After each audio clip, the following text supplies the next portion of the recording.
With April coming to a close, we look on to May for future fantasy and sci-fi adventuring. So let's go over some of the new releases coming out in the month of May. Coming out on May 5th, we have Thorns of War, the second book in the Smokesmith series.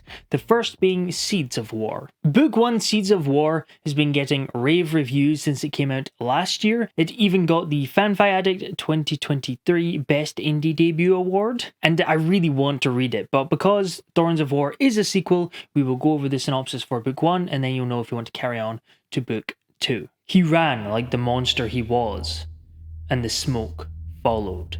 Gilmore is a single mother and war veteran turned crime boss, set on protecting her family and her town. Orberasis is a petty thief pretending to be God to protect a terrible secret. Rednow is the world's most feared mercenary, but his best days are behind him and there's only one job left to do. In a world of dangerous monsters and devastating smoke magic, the seeds of war are being planted. Allies must be treasured and enemies defeated. The Smokesmiths is a gritty epic fantasy series with a harsh world of smoke magic, alien creatures, and ancient secrets where characters do their best to come out on top. Peace will not last. I'm pretty sure I said this last year when we talked about this when it released, but smoke monsters and alien creatures, this just sounds awesome. Coming out on May 7th, we have Spin of Fate.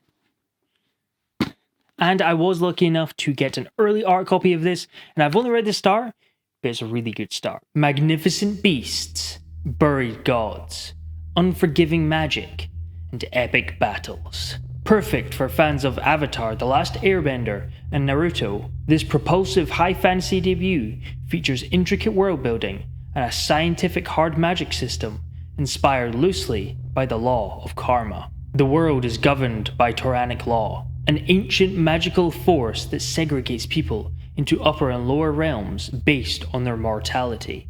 It's said that if the sinful lowers commit themselves to kindness, their souls will lighten, allowing them into the blissful upper realms. But Aina, one of the few lowers to ever ascend, just wants to go back. Desperate to reunite with her mother, who remains stuck in their horror-infested homeland, Aina joins the Balancers, a group that defies tyrannic law by bringing aid to those condemned to a life of suffering. Alongside Aina are two new recruits, Aranel, a spoiled noble spying for the upper authorities, and Meizan, a ruthless fighter trying to save his clan from extinction. Before long, Aina, Aranel, and Meizan find themselves in the midst of a brewing war. On one side, a violent lower king is bent on destroying tyrannic law. On the other, the upper authorities will do anything to stay on top. The trio must face both sides head-on if they want to stop a conflict that could break not only tyrannic law, but the universe itself. This is such a cool concept. This idea of having these upper and lower realms is something that I've seen before in fantasy. It's quite typical. Usually it's like the lower city, the underground, and then like the nobles. But having it tied to the world building with the magic system, this sort of karma hard magic system, is such a unique twist on this sort of format, and it sounds so good. This also is inspired by some Japanese and Indian mythology, and it's got unique creatures. Like I said, I've only read the start, but I'm really enjoying it, and I would highly recommend checking this one out. Coming out on May 9th, we have Can't Spell Treason Without T. Now, this was originally self-published, and it just got picked up and is getting a traditional release. And this is a cozy fantasy. I know there's a lot of cozy fantasy fans, and I quite often get asked about cozy recommendations. So you might want to check this one out. It's for fans of like Legends and Lattes and TJ Klune. Two women wanted to open a cozy bookshop. They discovered a world of adventure. Reina and Chianthe dream of opening a friendly bookshop together, serving the very best tea and cakes. Worn wooden floors, plants on every table, firelight drifting between the rafters, all complemented by love and good company. But Reina is an elite bodyguard to a vengeful queen, and Chianthe is the most powerful mage in existence. Leaving their lives behind seems impossible. Yet they flee to Tawny, a town nestled in the icy peaks of Dragon Country. There they open the bookstore they always wanted. What follows is a tale of mishaps, mysteries, dragons, and a murderous queen throwing the realm's biggest temper tantrum. Through it, these two women will discover what they mean to each other and their world. Cozy fantasy, bookshops, dragons, you know the vibe. So if you want to check that out, May 9th. Coming out on May 7th, we have The Sword Unbound. Now this is the sequel to The Sword Defiant. We did cover The Sword Defiant last year in a new release video, and it's this old, retired fellowship that have already defeated the Dark Lord. However, they need to regroup again to face a new terrifying threat. However, when we follow the main character on his adventure to pick up the remaining 9 in the company, it turns out that some of them have already turned to the dark side. If there's one thing Aelfric knows, it's slaying monsters, even if they used to be his friends. So if you're looking for some high epic fantasy with sort of more of a twist on the Dark Lord Fellowship type setup, then definitely check out The Sword Defiant and then The Sword Unbound, coming out on May 7th. And can we just take a moment to have a look at the covers again? Coming out on May 14th, we have The Dragon Legion by Isaac Hill. Broken generations ago in the cleansing, the Sunborn bloodline persists. Dra, the Sunborn Empire's last son, rises in the ranks of the Second Legion, a legion of criminals. Sent to quell the rebelling northern tribes, the last Sunborn son finds himself in a cruel world of politics, murder and betrayal as he struggles to survive. Welcome to the Sunborn series, where empires rise, fall, and against all odds, rise again. The Dragon Legion is born. So if you're looking to scratch some of that politicking, murder and betrayal sort of itch, definitely check out The Dragon Legion coming out on May 14th. Coming out on May 16th, we have Kavithri. What really got me with this one is some of the comp titles, an action-packed and empowering South Asian fantasy epic that fans of Jade City will love. Love Jade City? An underdog story like no other, Kavithri will remind you of fantasy heroes like Arya Stark, awesome, Gideon the Ninth, I've not read that yet, but I want to, and Kaladin Stormblessed. Who doesn't love Kaladin? Meet Kavithri, outcast, underdog, survivor. Kavi is a Temu. Her people once feared berserkers, and the spearhead of the continent-spanning invasion are the dregs of Ryan society. Their spirits crushed, their swords broken, their history erased. But Kavi has a dream and a plan. She will do whatever it takes to earn a place at the secretive Mage Academy, face the djinn within its walls, and gain the power to rise above her station and drag her people out of darkness. Except power and knowledge come at a cost, and the world no longer needs a Temu who can fight. So they will break her, beat her down to her knees, and make her bleed. But if blood is what they want, Kavi will give them blood. She will give them violence. She will show them a berserker's fury. And she will make them remember her name. I do think that this one is going to be a sleeper hit. I remember seeing Patrick Leo talking a bit about it, and just reading that synopsis, this one is definitely going straight on the TBR. Coming May 21st, we have Way of the Wizard by Michael Mitchell. Even gods have their beginnings. Mine starts in the chasm between worlds, in the blink of eternity between life and death. If you wish to follow, let this be your road. First, join your brethren, those who seek the power. They are your allies and the key to your success. They will most certainly try to kill you. Secondly, slay a wizard and claim their top knot. Be smart, be quick, and never hesitate. They're the most dangerous creatures alive. If destiny does not favor you, your bones will be added to the pile beneath their feet. Third, acquire the hidden location of the Spirit Gardens. Secrets are worth more than kingdoms. Protect them at all costs, or your enemies will win and you will die. But above all, never look back. Godhood is the goal. If you have the courage and ambition to do so, read on. Your path to power awaits. What a cool synopsis. Now I'm wondering if that's in second person?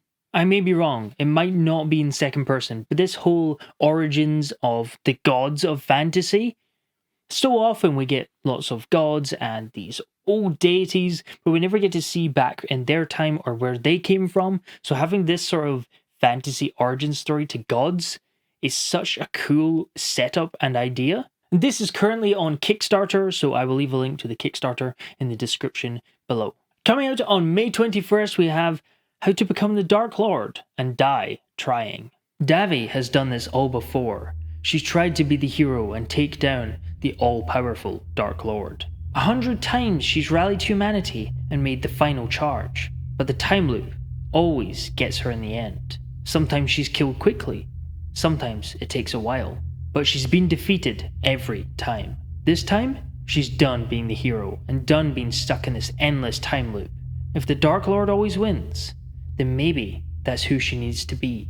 It's Davi's turn to play on the winning side. This is so cool. I love this as a setup. That's absolutely brilliant. Having this sort of stereotypical Dark Lord ascending and taking over the world, and this hero that always charges, but the fact that the hero keeps on dying, and it's like, okay, this time, let's be the Dark Lord, and actually having the hero become this Dark Lord sounds like it would be a ton of fun. And I love the very humorous tone. So if you're looking for some comedy in your fantasy, definitely check out How to Become the Dark Lord and Die Trying. Coming out on May 23rd, we have Song of the Mysteries by Jani Wirtz. Now this is book 11 and the final book in the Wars of Light and Shadow series. This started back in 1993, so this is really exciting for fans to finally get that final book of such a long series. Because this is book 11, I don't have a whole lot I can say about it, so I will go over the synopsis for book 1, The Curse of the Mistwraith.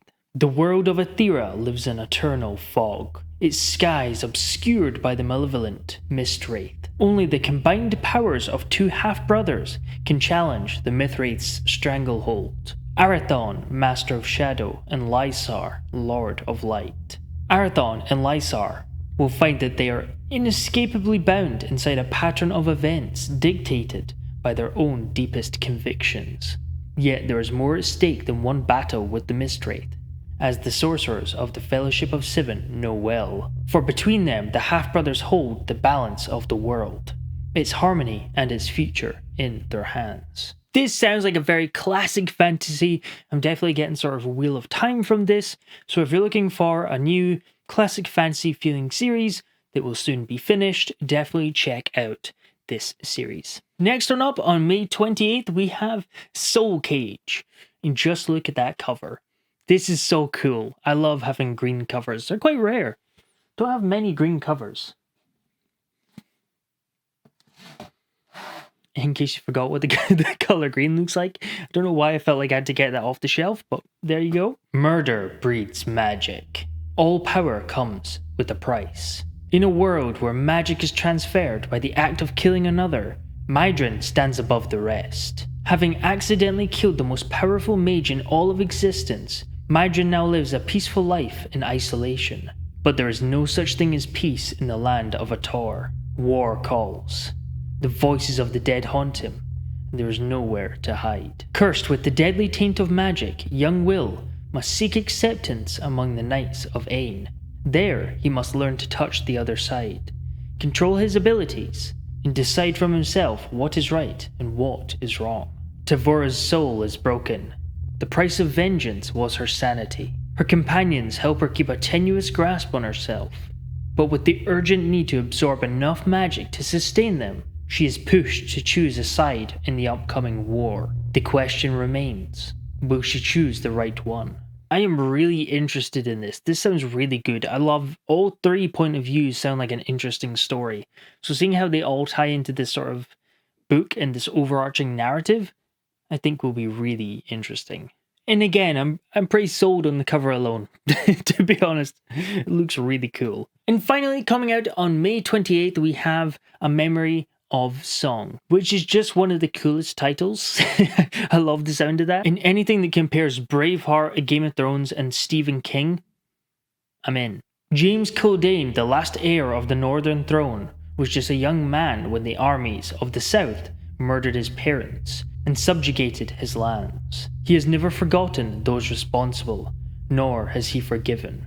He has spent the last 10 years in isolation with the Feldara a sacred northern clan of fierce warriors, led by the fearless Wolfie, who, still reeling from the loss of her own children, finds new meaning in protecting what only family she has left. Now, an ancient order of warlocks has returned to the north, singing dark songs composed of blood magic that null the elements and threaten all that is living. With nature depleted and the southern armies returning to the north, James struggles to embrace the unique power he has long tried to repress, the ability to commune with the spirits of the dead.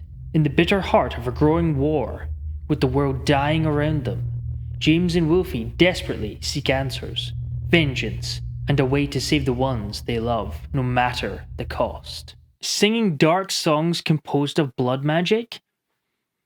I really hope that there's like a music magic system in this, because that would just be really, really cool. But this idea of nature dying around the lands, this oncoming army, color me intrigued. And over on the Discord, we will be reading The Tainted Cup by Robert Jackson Bennett. So if you want to join the read-along, join the Discord in the description below, and you can join in on the read-along. And let me know, what will you be reading in the month of May? Do you plan on checking out any of these? Let me know in the comments below. And thank you very much for watching. The second book in the Smokesmith. It's a lot of S's.